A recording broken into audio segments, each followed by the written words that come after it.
Municipalidad del Partido de General Pueyrredón. Material para rendir el examen teórico para las clases D1, D3. Licencia de conductor, accidentología y manejo defensivo. Material para rendir el examen teórico clase D1. En el presente manual vas a encontrar todo el material que se te podrá preguntar en el examen teórico para la categoría D1. Algunas aclaraciones. En el examen se te presentarán en forma digital un total de 40 preguntas y la modalidad de respuesta es la que se conoce como multiple choice, es decir, se te dará una pregunta y deberás optar por una de las 3 respuestas que se te plantearán, siendo solo una la correcta. El porcentaje mínimo para aprobar es de 80%, debiendo responder correctamente 32 preguntas. Por ejemplo, el hidroplaneo es el fenómeno que hace que 1, 2, 3. 1. Las ruedas se despeguen del asfalto, quedando apoyadas sobre una fina película de agua. 2. Las ruedas se afirmen al asfalto, quedando sujetas por una fina película de agua que actúa como aglutinante. 3. El parabrisas quede cubierto de gotas que dificultan la visibilidad.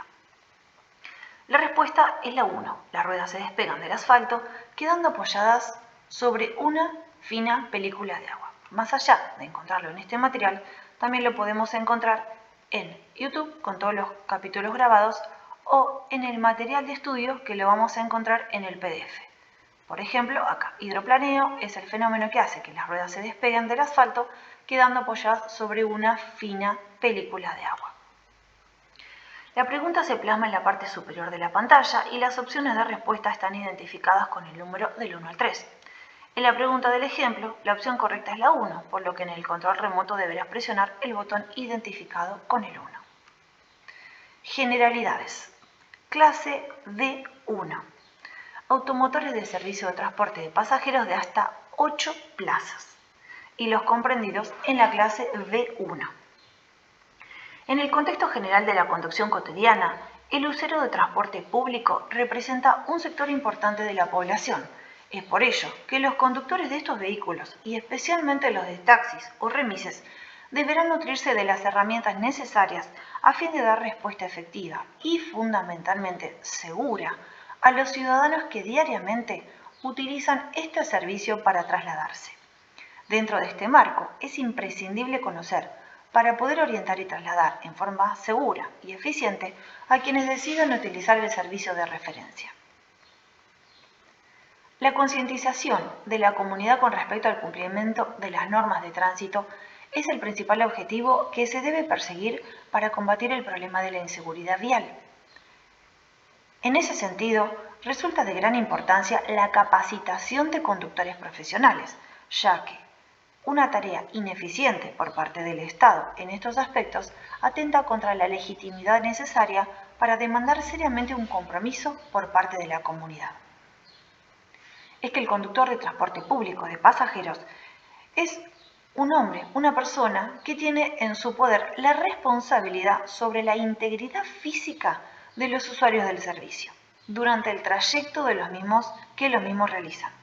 Es de vital importancia que los mismos tomen conciencia sobre el rol que cumplen y deben cumplir para lograr que los pasajeros obtengan un viaje seguro y tranquilo, ampliando los márgenes de calidad de servicio prestado.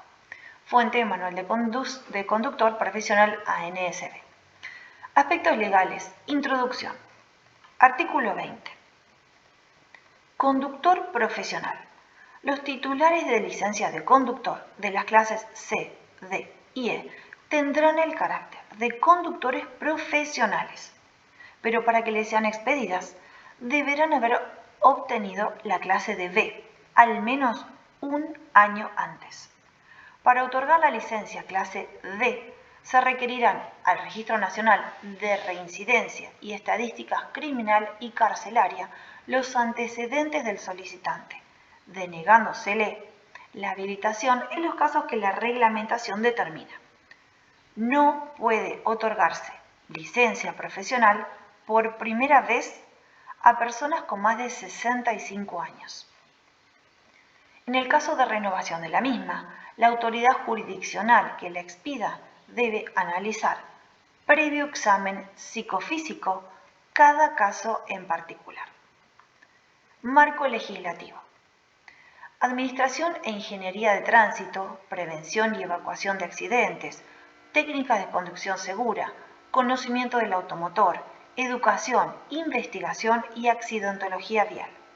Las causas que provocan los accidentes de tránsito han sido analizadas y separadas en 3 grandes grupos que conforman los vértices llamado triángulo accidentológico o trilogía vial. Estos son factor humano, el factor vehicular y el factor ambiental. Los 3 factores concurren necesariamente, motivan y caracterizan el problema. La ciencia de la accidentología vial se ha detenido pormenorizadamente en cada uno de ellos, para luego, sobre la base de los resultados obtenidos, aportar la posible solución a este grave problema. Factor humano, factor vehicular, factor ambiental. Vértices de la trilogía de la seguridad vial. A. Factor humano. Se considera factor humano a la persona como peatón, pasajero y conductor, destacando su comportamiento en la vía pública y las condiciones psicofísicas y técnicas que hacen apto al conductor. La Ley Nacional de Tránsito, en su artículo 64, presume responsable de un accidente al que carecía de prioridad de paso o cometió una infracción a la ley relacionada con la causa del mismo, sin perjuicio de la responsabilidad que pueda corresponderles a los que, aun respetando las disposiciones, pudiendo haberlo evitado voluntariamente, no lo hicieron. A su vez, otorga al peatón el beneficio de la duda y presunciones en su favor, en tanto no incurra en graves violaciones a las reglas de tránsito. B. Factor vehicular. Este factor está integrado por el móvil que circula por la vía pública, vehículo motor o tracción a sangre o tracción mecánica. El vehículo debe contar con una serie de requisitos de seguridad activa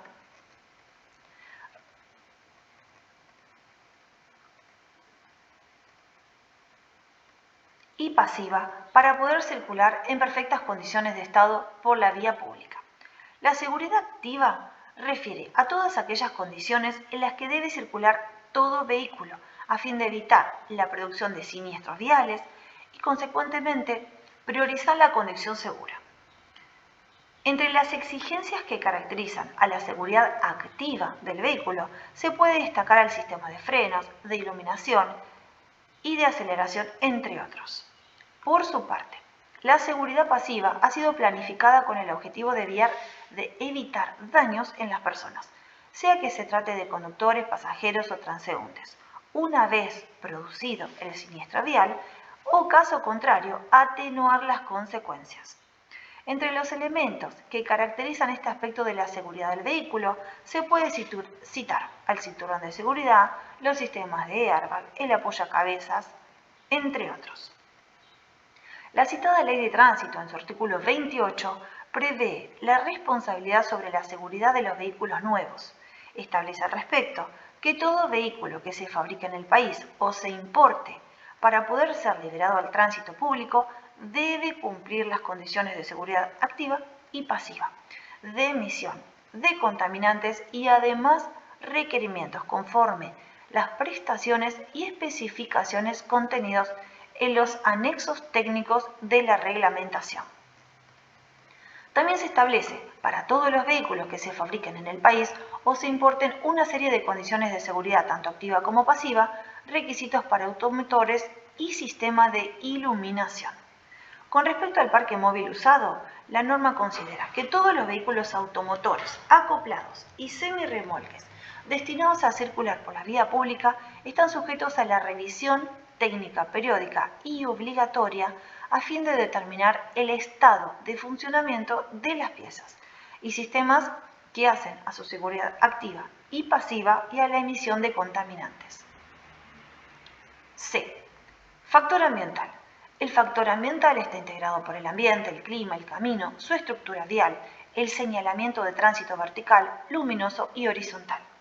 Para ello, la legislación vigente determina la estructura vial, considerando que toda obra o dispositivo que se ejecute, instale o esté destinado a sufrir efecto en la vía pública, debe ajustarse a las normas básicas de seguridad vial, propendiendo a la diferenciación de vías para cada tipo de tránsito y contemplando la posibilidad de desplazamiento de pasajeros discapacitados.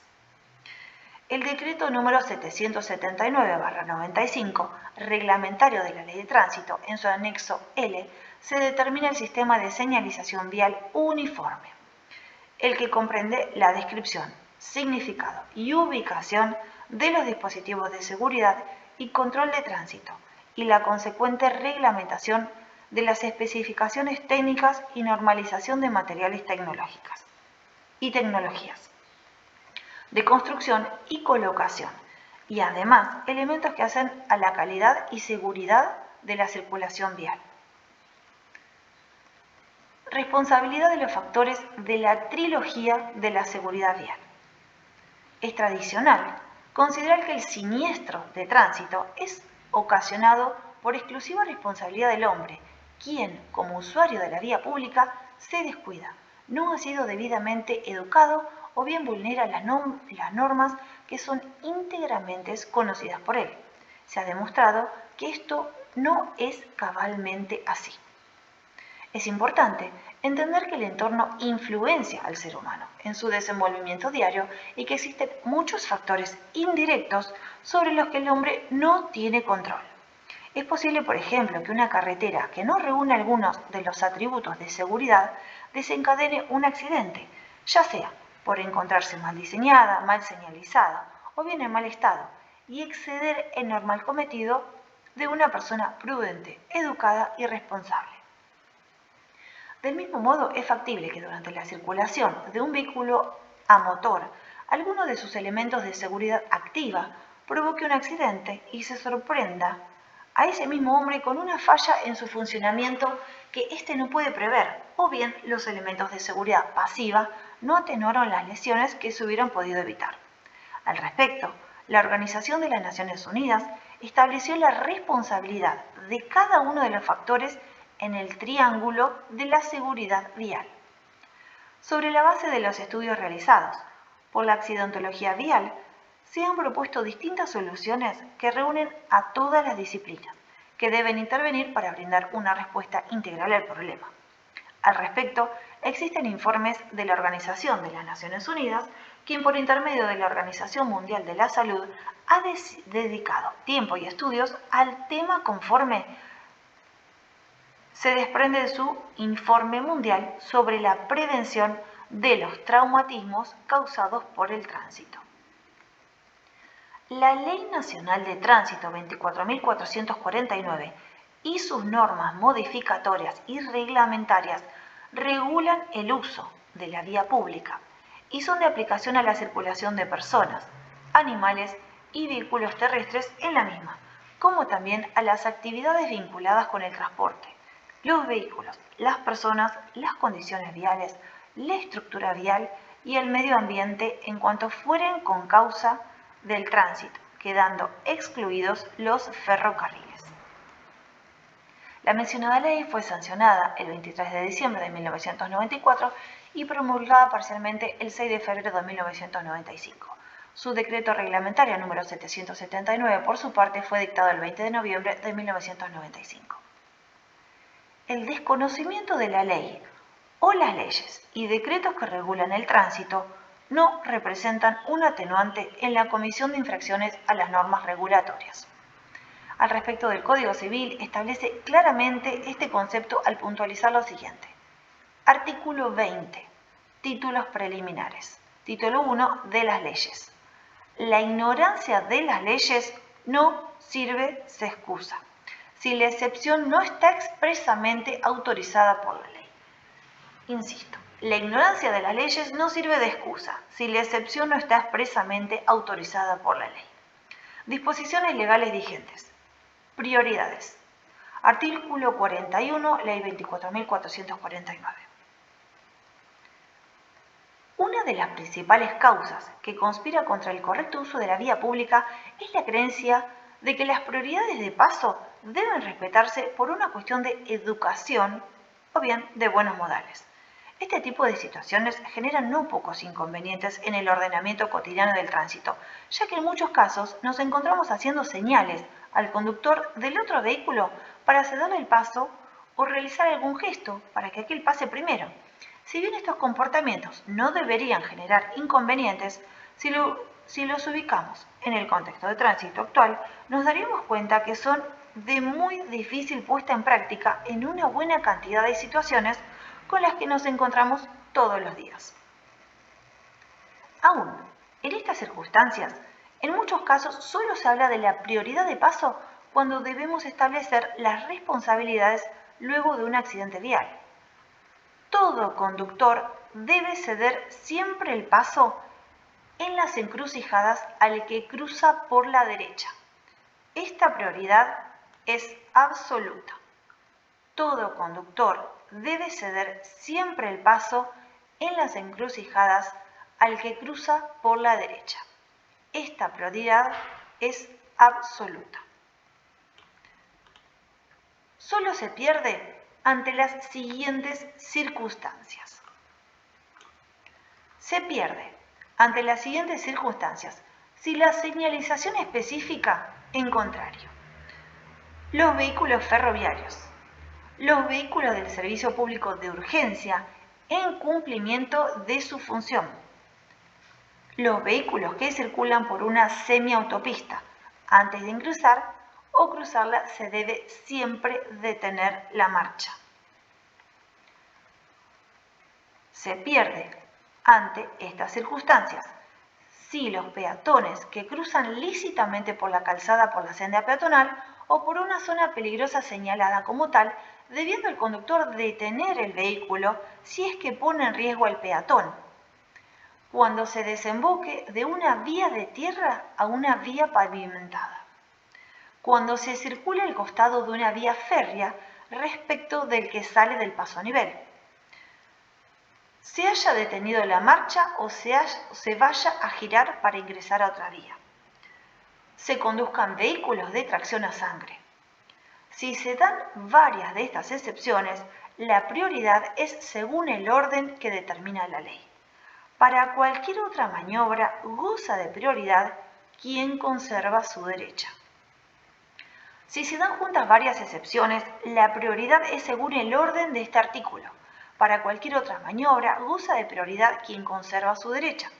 En las cuestas estrechas debe retroceder el que desciende, salvo que éste lleve acoplado y el que asciende no. Ambulancias u otro vehículo de emergencias tiene prioridad de paso solo en los casos que se encuentran en servicio. Es decir, si no se encuentran en un servicio de emergencia, les rige las mismas prioridades que los vehículos particulares o convencionales.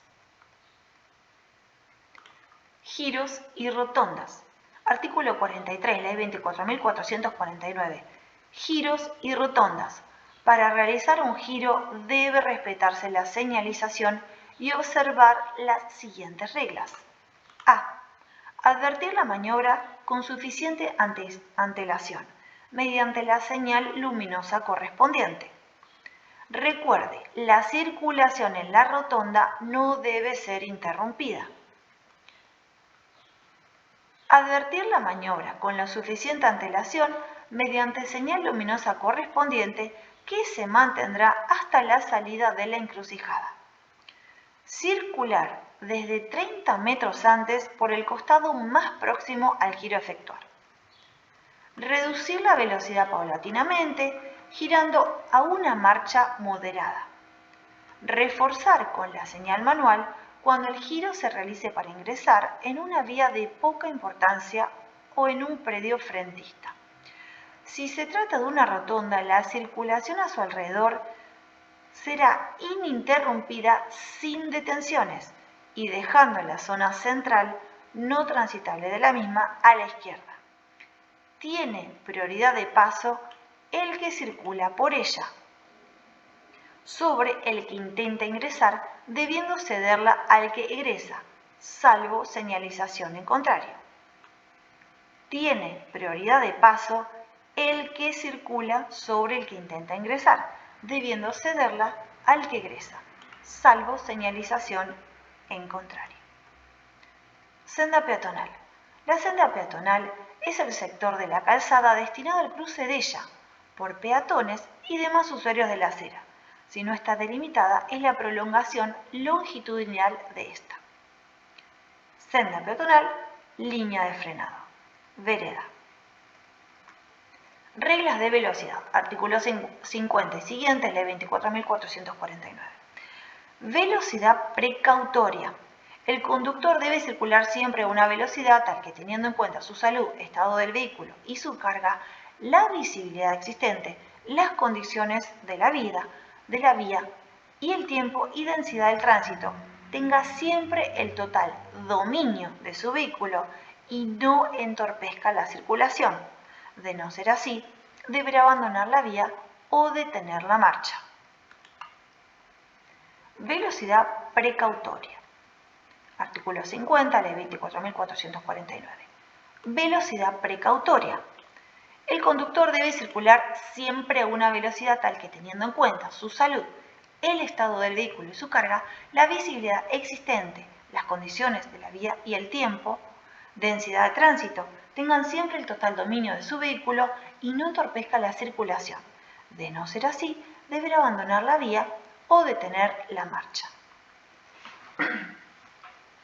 Velocidad máxima. Los límites máximos de velocidad son: en zona urbana, las calles 40 km por hora. 40 es la máxima, la mínima siempre es la mitad. Máxima 40, mínimo 20. En avenidas, la velocidad máxima es 60, por lo tanto, la mínima es 30. En vías con semaforización coordinada y solo para motocicletas y automóviles, la velocidad de coordinación de los semáforos. Zona rural. Para motocicletas, automóviles y camionetas, 110 km por hora es la máxima. La zona máxima para microbús, ómnibus y casas rodantes motorizadas, 90 km por hora. Para camiones y automotores con casa rodante acoplada, la máxima es de 80 km por hora. Para transporte de sustancias peligrosas, la máxima es de 80 km por hora. En semiautopistas, los mismos límites que en zona rural para los distintos tipos de vehículos, salvo el de 120 km por hora para motocicletas y automóviles. En autopistas, para motocicletas y automóviles podrán llegar hasta 130 km por hora la máxima. Los límites máximos especiales. En las encrucijadas urbanas sin semáforo, la velocidad precautora nunca superior a los 30 km por hora. Esto se explica claramente en la siguiente ilustración, ya que si excedemos el límite de velocidad establecido para las encrucijadas, las bocacalles, estaríamos obviando una regla muy importante a la hora de detener efectivamente nuestro vehículo, que es la relacionada a la distancia de final y segura del frenado.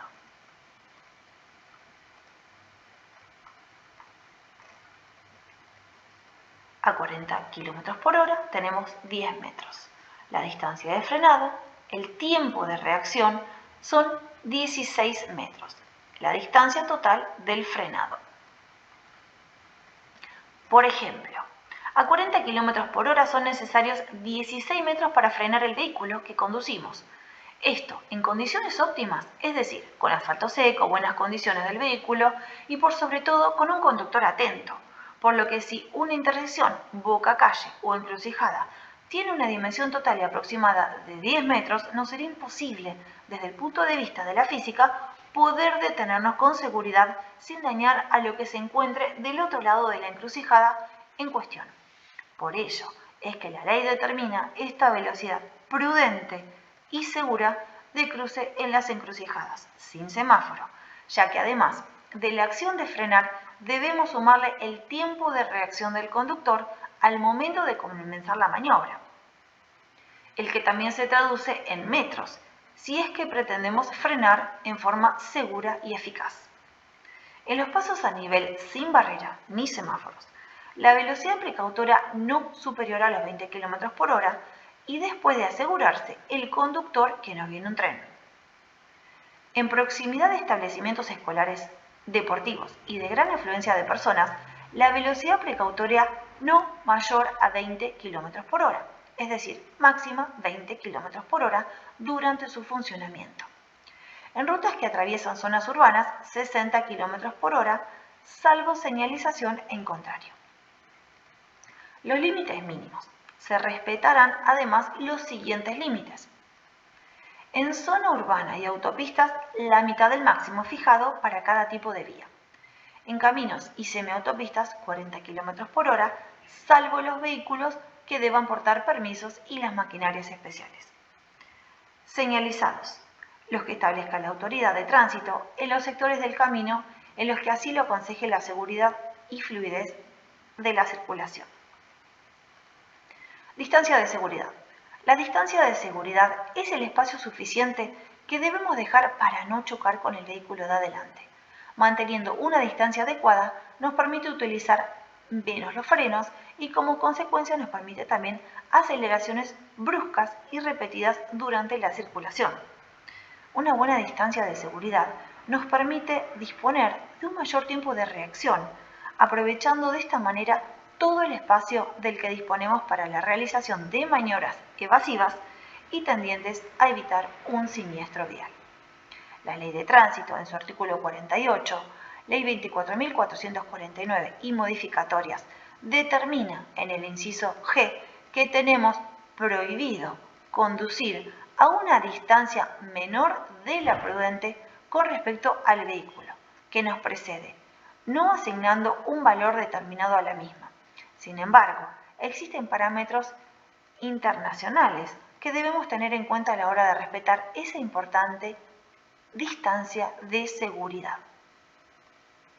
Por otro lado, la Ley Provincial 13.927, en el Decreto Reglamentario 532/09, hace referencia al artículo 48 de la Ley 24.449, estableciendo como norma aplicable lo determinado por el artículo 22, inciso G, de dicha reglamentación.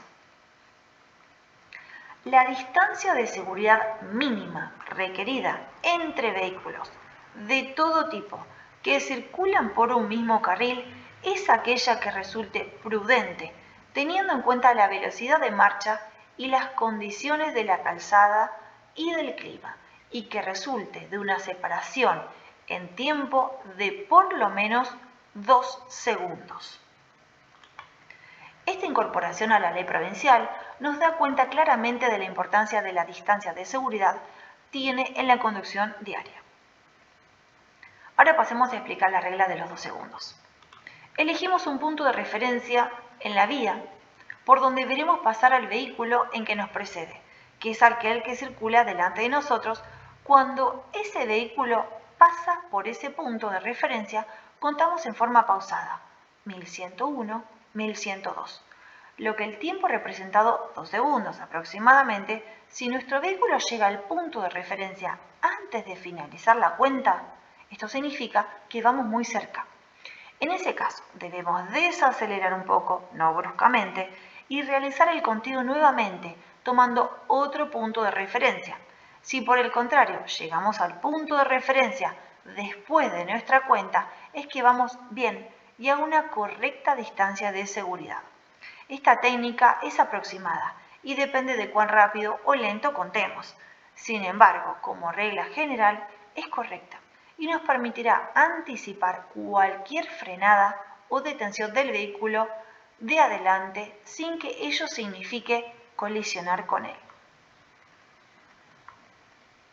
Distancia de seguridad 2 segundos. Tiempo de reacción.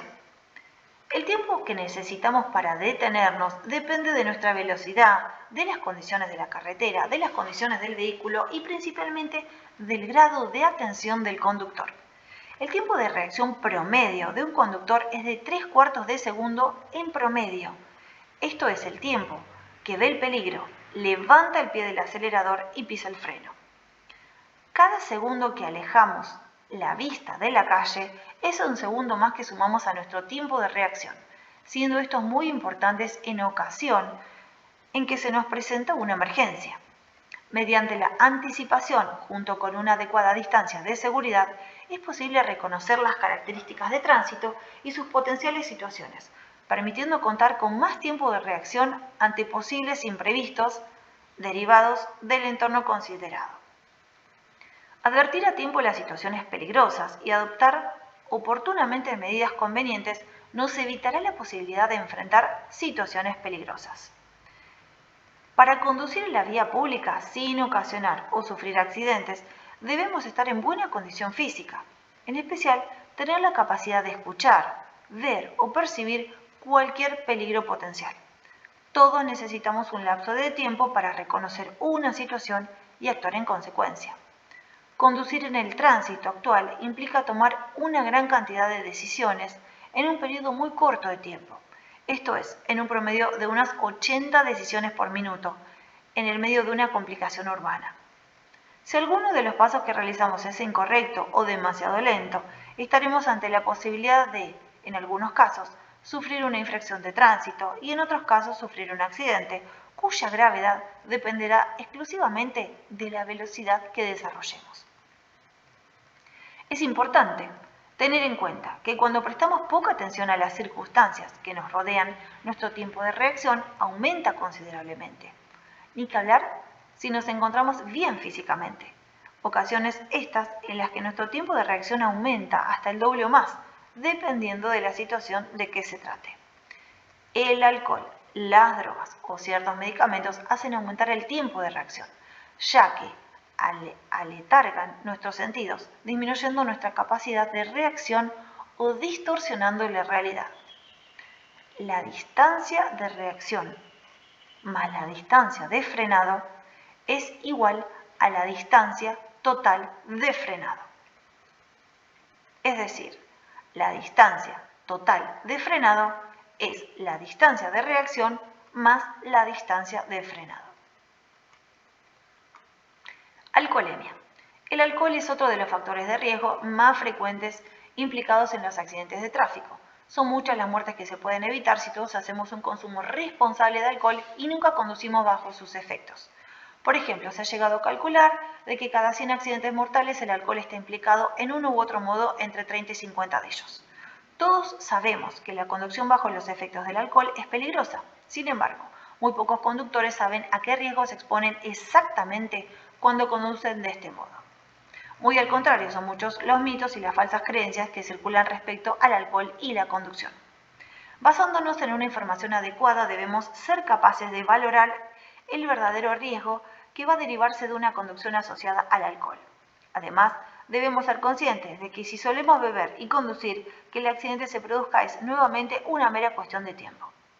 Son muchos los esfuerzos que se hacen para acabar con este tipo de accidentes y son cada vez más duras las consecuencias legales que podemos recibir si bebemos y conducimos. Alcohol y conducción. La alcoholemia representa el volumen de alcohol que hay en la sangre y se mide en gramos de alcohol por cada litro de sangre, o su equivalente en aire expirado. Cualquier alcoholemia, por pequeña que sea, puede alterar tu capacidad de conducir, incrementando el riesgo de accidente. Aún por debajo del límite legal, el riesgo de accidente puede verse ya incrementado. Por ello, lo mejor es evitar conducir después de haber consumido cualquier cantidad de alcohol. La única tasa realmente segura es 0. A partir de 0,15 grados por litro de sangre disminuyen los reflejos y el riesgo de un siniestro se incrementa en un 20%. Desde los 0,20 las distancias comienzan a apreciarse falsamente y el riesgo de perder el control del vehículo ya es del 50%.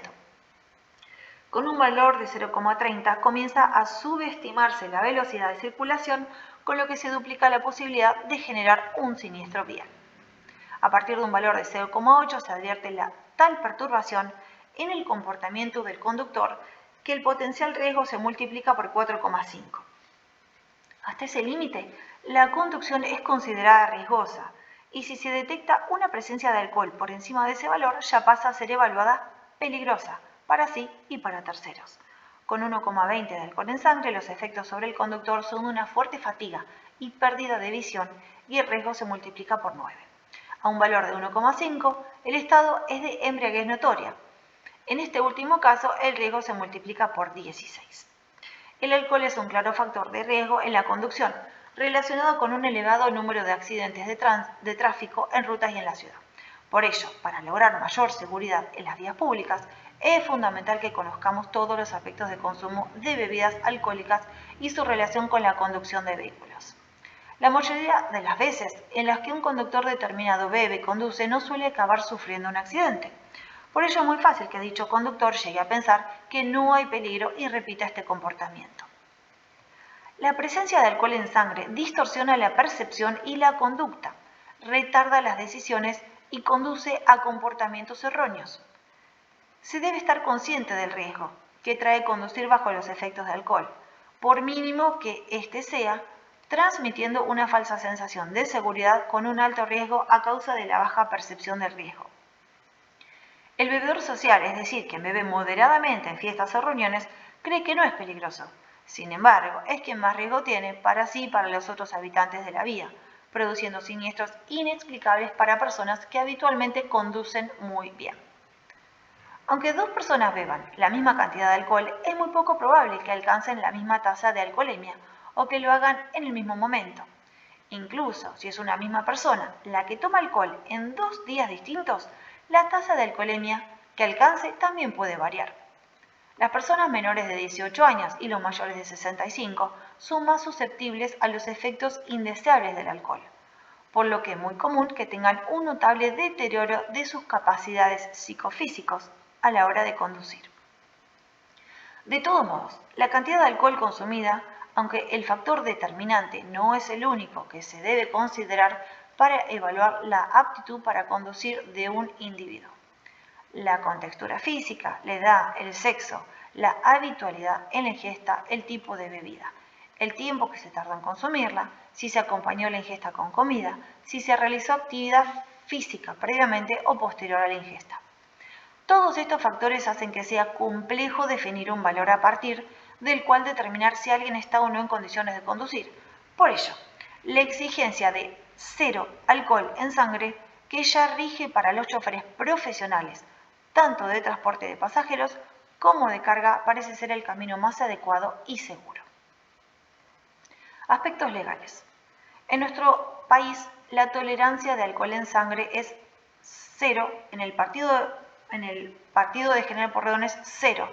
Para los automóviles, ya esta ley no rige, ya que es 0. La autoridad de fiscalización deberá retener a los conductores cuando se vean sorprendidos en evidente estado de intoxicación alcohólica o cualquier otra circunstancia que disminuya sus condiciones psicofísicas normales. Esta retención no podrá ser superior a las 12 horas. La fiscalización que se hace en la vía pública podrá contar con el apoyo de las fuerzas de seguridad, policía y poseer equipamiento homologado. El alcohol y la conducción. El alcohol, la única tasa realmente segura es el 0. La alcoholemia representa el volumen de alcohol que hay en la sangre y se mide en gramos de alcohol por cada litro de sangre o su equivalente. Cualquier alcoholemia, por pequeña que sea, puede alterar tu capacidad de conducir, incrementando el riesgo de accidente. Aún por debajo del límite legal, el riesgo de accidente puede verse ya incrementado. Por ello, lo mejor es evitar conducir después de haber consumido cualquier cantidad de alcohol. Si da positivo, se procederá al secuestro del vehículo y a la retención de la licencia de conducir.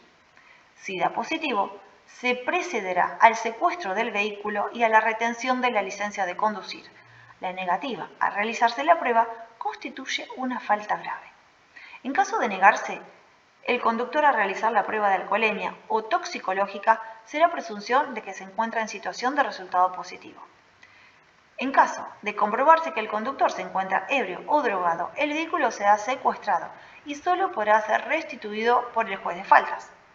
En caso de comprobarse que el conductor se encuentra ebrio o drogado, será sancionado con una inhabilitación de 6 meses como mínimo, reteniéndosele la licencia. Uso del teléfono celular. El uso de la telefonía celular afecta a la conducción, ya que impide la atención del conductor durante el manejo. De esta forma, no se puede estar atento a las acciones de uno y tampoco a lo que hacen los otros conductores y o peatones. Por otra parte, cualquier comunicación inesperada que se reciba puede alterar la paciencia y la atención del conductor, generando ansiedad, obsesión y o diversos trastornos que afectan la conducción segura. Por ello, para realizar llamadas o atender el teléfono celular, es necesario detenerse al costado de la vía en donde sea oportuno. Legislación vigente. Está terminantemente prohibido durante la circulación conducir utilizando auriculares y sistemas de comunicación de operación manual continua. Está terminantemente prohibido durante la circulación conducir utilizando auriculares y sistemas de comunicación de operación manual continua. Puntos ciegos de un camión. Puntos ciegos. La parte que no vemos. Conocer los puntos ciegos de un camión o un ómnibus es importante para nosotros, ya que no están destinados a los conductores de camiones, sino a los conductores de vehículos menores. Dicha información está destinada a no ponernos en ellos y así evitar la posibilidad de un siniestro.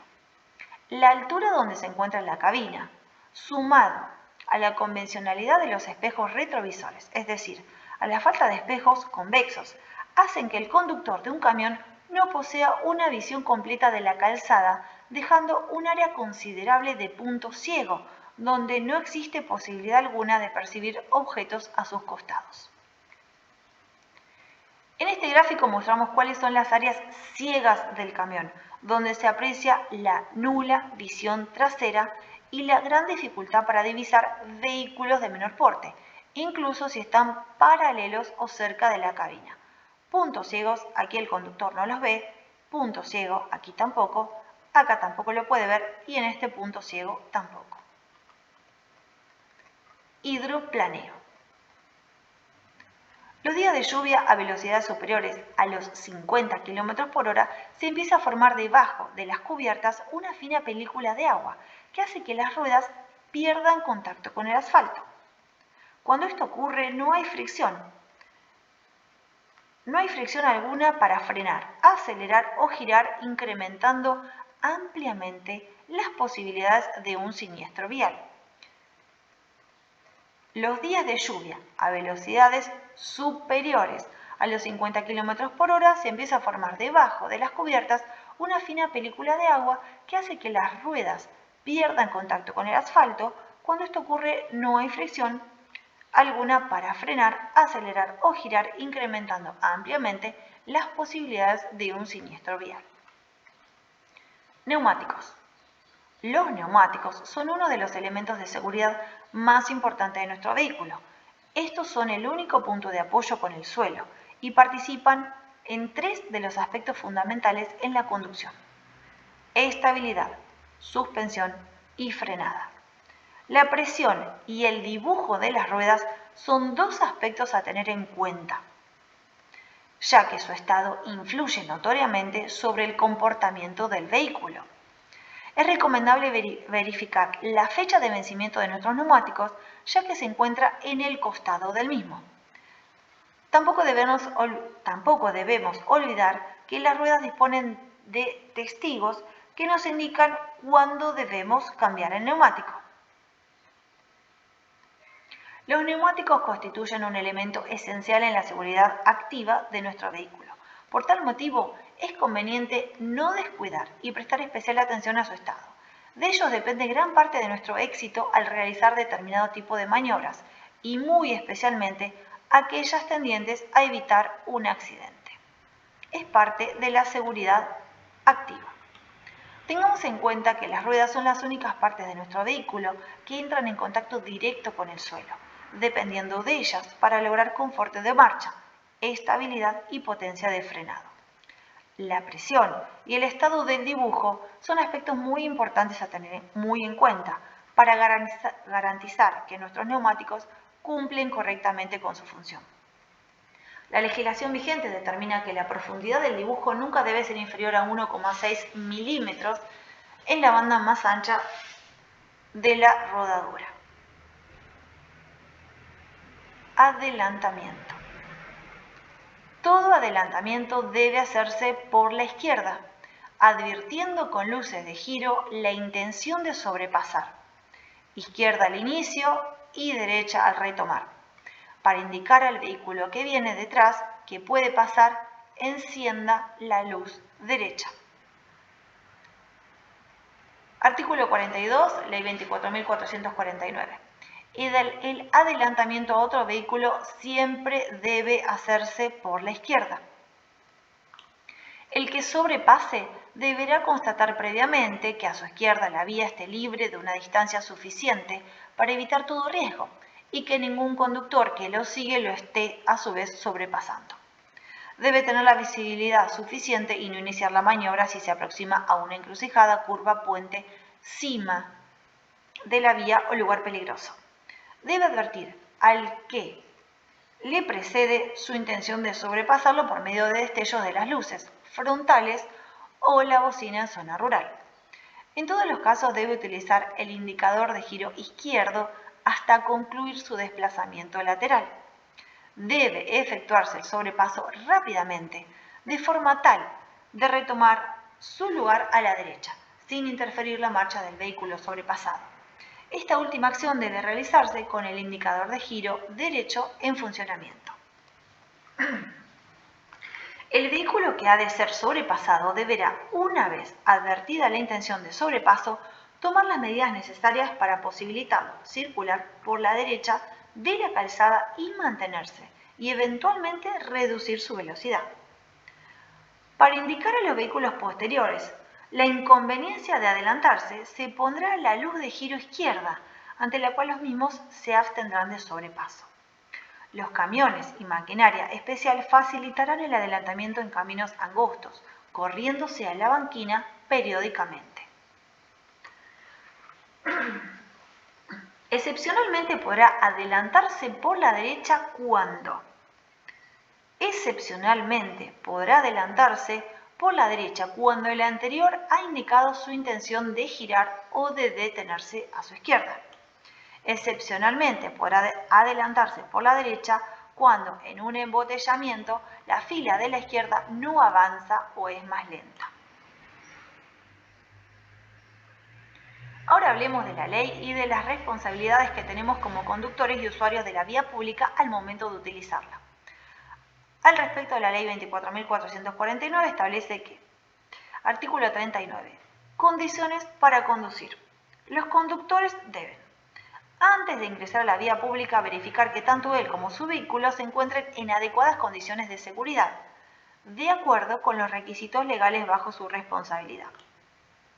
No obstante, en caso de vehículos del servicio de transporte, la responsabilidad por sus condiciones de seguridad se ajustará a lo dispuesto en el inciso A del artículo 53.